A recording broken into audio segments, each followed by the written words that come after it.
ஆதவ் அர்ஜுனா டெல்லியில் முகாமிட்டிருந்த நிலையிலே தற்போது அவர் உத்தராகண்ட் மாநிலத்தின் தலைநகரமான டேராடூன் சென்றிருக்கிறார். அங்கு நடக்கவுள்ள கூடைப்பந்து போட்டிக்கான நிகழ்ச்சியிலே அவர் கலந்து கொள்கிறார். அந்த நிகழ்ச்சியிலே உத்தராகண்ட் முதல்வர் புஷ்கர் தாமி உள்ளிட்டோரும் கலந்து கொள்ள இருப்பது குறிப்பிடத்தக்கது. இந்நிலையிலே நீதிமன்றத்தின் கருத்துக்களை கவனத்தில் கொண்டு தமிழ்நாடு காவல்துறை அவர் மீது நடவடிக்கை எடுக்குமா, அப்படி என்றால் அவருக்கு நோட்டீஸ் அனுப்பப்படுமா, அல்லது அதற்கு முன்னதாகவே அவரை கைது செய்வதற்கான நடவடிக்கைகள் எடுக்கப்படுமா என்றெல்லாம் பல்வேறு கேள்விகள் இருக்கும் நிலையில்தான் அவர் இதற்கெல்லாம் பதில் அளிக்காமல் உண்மை ஒரு நாள் வெளியே வரும், நியாயம் கிடைக்கும் என்பதை சொல்லிவிட்டு சென்றிருக்கிறார். ஆகவே ஆதவ் அர்ஜுனா தற்போது உத்தராகண்டிலே இருக்கிறார். அங்கு உத்தராகண்ட் தலைநகரான டேராடூனில் நடக்க இருக்கும் விளையாட்டு நிகழ்ச்சியிலே அவர் கலந்து கொள்ள இருக்கிறார். கூடைப்பந்து சம்மேளனத்தின் தலைவராக இருப்பதால் அந்த பொறுப்பின் அடிப்படையிலே அவர் அந்த நிகழ்ச்சியிலே கலந்து கொள்கிறார்.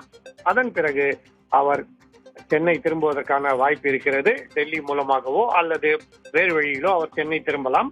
அப்படி திரும்பும் போது தமிழ்நாடு காவல்துறை அவரை அணுகுமா, அவருக்கு நோட்டீஸ் அனுப்ப முற்படுமா, அவரை விசாரணைக்கு அழைக்குமா என்று பல்வேறு கேள்விகள் இருக்கின்றன. இத்தகைய பரபரப்பான சூழ்நிலையில் தான் ஆதவ் அர்ஜுனா உத்தராகண்ட் மாநிலத்தின் தலைநகரான டேராடூனில் நடைபெற உள்ள இந்த நிகழ்ச்சியிலே கலந்து கொள்கிறார். கூடைப்பந்து விளையாட்டு போட்டிகள் முடிந்த பிறகு அவர் சென்னை திரும்புவதற்கான வாய்ப்பு இருக்கிறது. கணபதி, முன்பாக டெல்லியில் 2 நாட்கள் ஆதவ் அர்ஜுனா இருந்தார். யாரை சந்தித்தார், எங்கு தங்கியிருந்தார், அது தொடர்பான விவரம் ஏதேனும் இருக்கிறதா?